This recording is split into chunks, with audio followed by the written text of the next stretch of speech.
მოგესალმებით, რა შეხვედრები გვაქვს სკანდალურ თემასთან დაკავშირებით, გითხრათ და შემდეგ გადავიდეთ კითხვა-პასუხში. მოგესალმებით. დაახლოებით 2 კვირის წინ ჩვენ გავაკეთეთ პრეს-კონფერენცია სავარაუდო თაღლითობის ფაქტთან დაკავშირებით.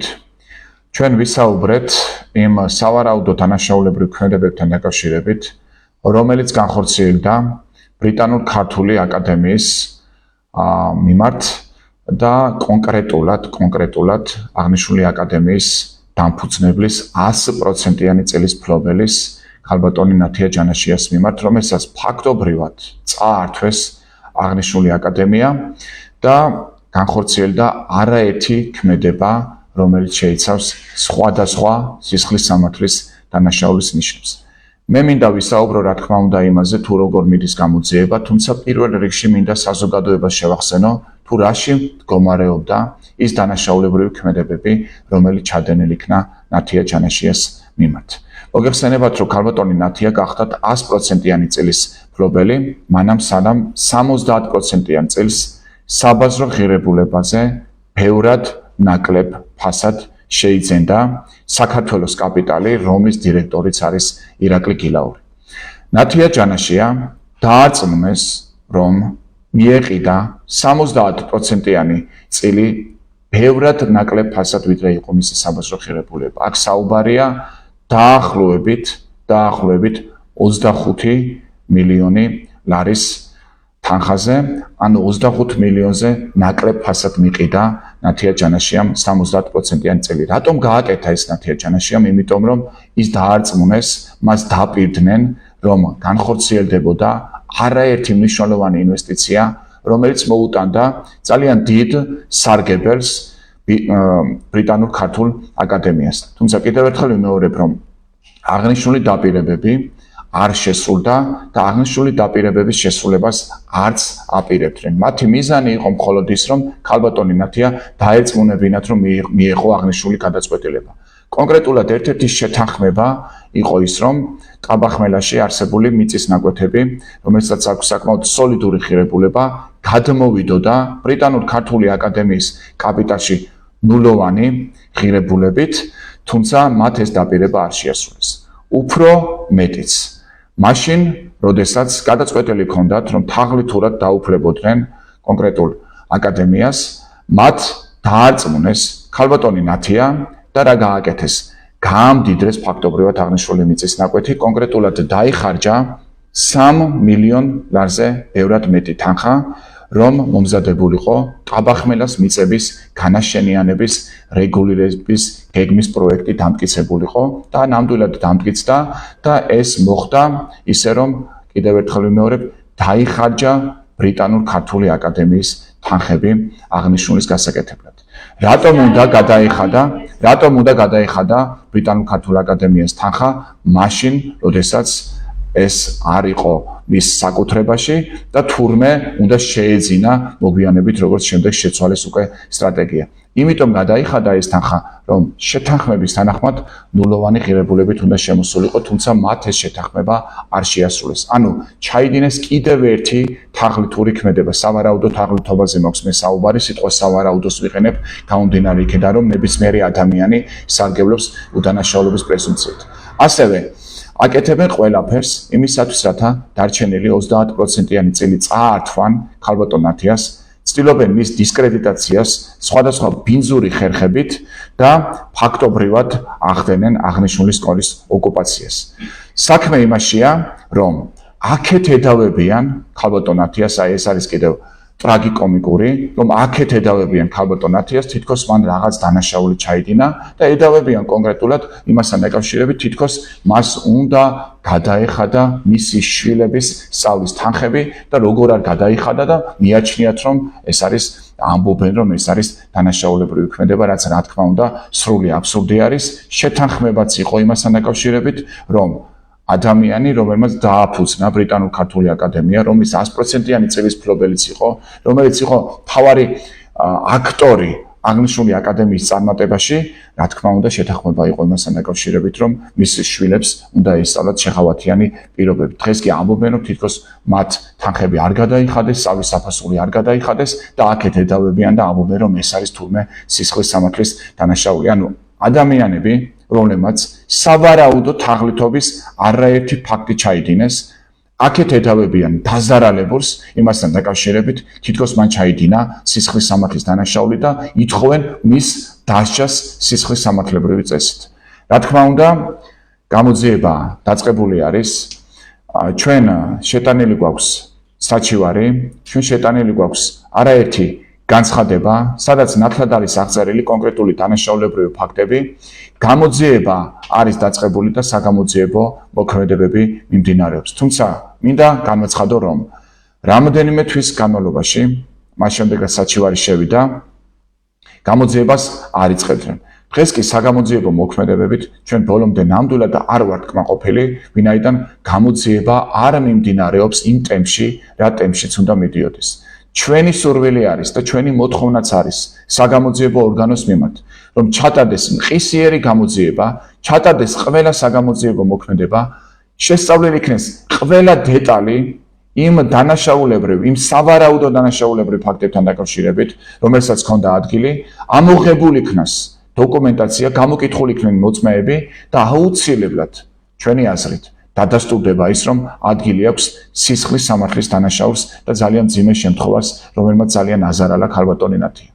გამოძიების გაჭიანურება ძალიან მძიმე ზიანს აყენებს. არა მარტო დაზარალებულს ქალბატონ ნათია ჯანაშიას, არამედ ბრიტანულ ქართულ აკადემიას. უარესდება სწავლის ხარისხი, ბრიტანულ ქართული აკადემია ნახულობს ძალიან სერიოზულ სარალს და რა თქმა უნდა საგამოძიებო მოქმედებების ჩატარება, მყისიერი საგამოძიებო მოქმედებების ჩატარება გამოიწვევს იმას, რომ სამართლიანობა აღდგება და ეს ადამიანები, რომლებიც მე შემიძლია გამოვიყენო ეგ სიტყვა შეჭრილნი არიან აღნიშნულ სკოლაში, რა თქმა უნდა, აუცილებლად მათ მიმართ უნდა დადგეს შესაბამისი შედეგი, სამართლებრივ შედეგზე მაქვს საუბარი. ჩვენი თხოვნა არის გამოძიების მიმართ, კონკრეტულად პროკურატურის მიმართ, რომ ის საგამოძიებო მოქმედებები, რომელიც ჯერ კიდევ არ არის ჩატარებული და რომლებიც აქამდე უნდა ჩატარებულიყო, აწი მაინც ჩატარდეს ობიექტურად და საქმე გამოძიებული იქნას ყოველ მხრივ.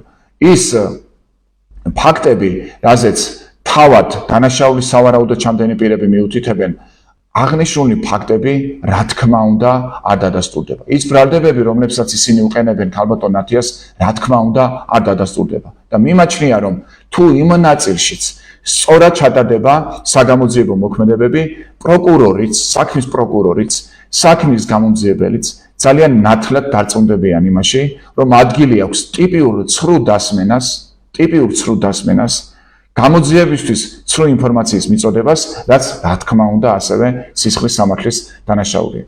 ჩვენ აღნიშნულთან დაკავშირებით, საგამოძიებო მოქმედებების მიმდინარეობასთან დაკავშირებით, საზოგადოებას ჩავაყენებთ საქმის კურსში და მიუხედავად იმისა, რომ გვაქვს სერიოზული საფუძველი, ვივარაუდოთ, ვიეჭვოთ, რომ ბატონ ირაკლი გილაურს აქვს გავლენები და ყავს სავარაუდოდ სერიოზული მფარველები, ჩვენ ყველაფერს გავაკეთებთ აღნიშნულის მიუხედავად, რომ ამ საქმეზე აღდგეს სამართლიანობა და დაზარალებულმა დაიბრუნოს ის, თუ რა ზიანიც მიადგეს, აღნიშნული ზიანი მან აინასყავოს.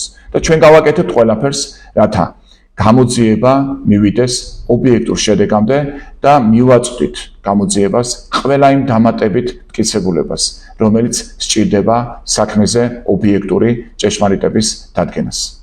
გასაგებია, ნათია დაზარალებული როგორც თქვენ ძადებით, გასაგებია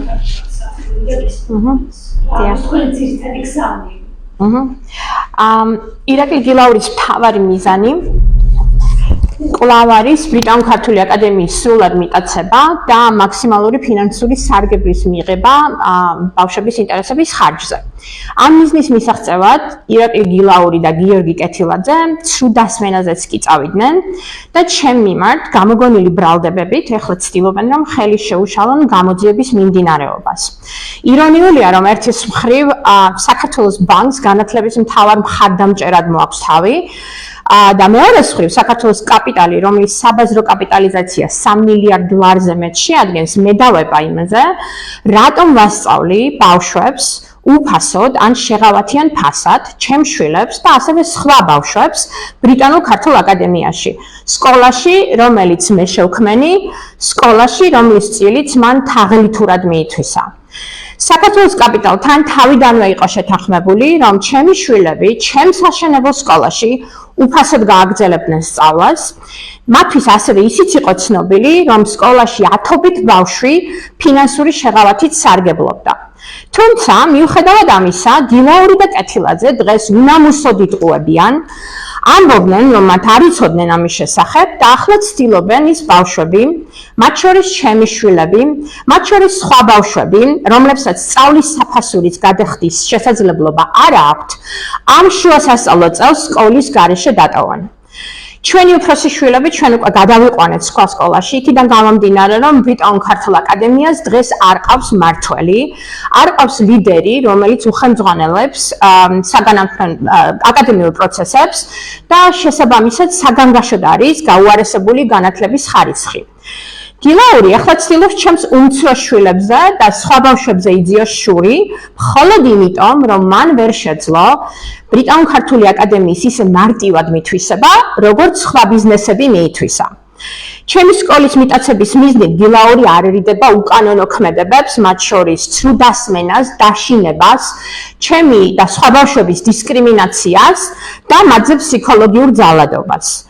მოვუწოდებ საგამოძიებო სამსახურს, გამოძიება წარიმართოს რაც შეიძლება სწრაფად და ეფექტურად და პასუხისგებაში მიეცეს ყველა დამნაშავე პირი, რომელიც ამ თაღლითურ სქემაში მონაწილეობს. სწრაფი გამოძიება არის უმნიშვნელოვანესი ამ ბავშვების ინტერესების დასაცავად. მე ბოლომდე გავაგრძელებ ბრძოლას, აუცილებლად დავიბრუნებ ჩემ სკოლას და კიდევ უფრო მეტ ბავშვს მივცემ შესაძლებლობას მაღალი ხარისხის განათლება მიიღოს შეღავათიან ფასად ან სრულიად უფასოდ ბრიტანულ-ქართულ აკადემიაში, როგორც ამას აქამდე ვაკეთებდი. დიდი მადლობა. მე წერან ვახსენე.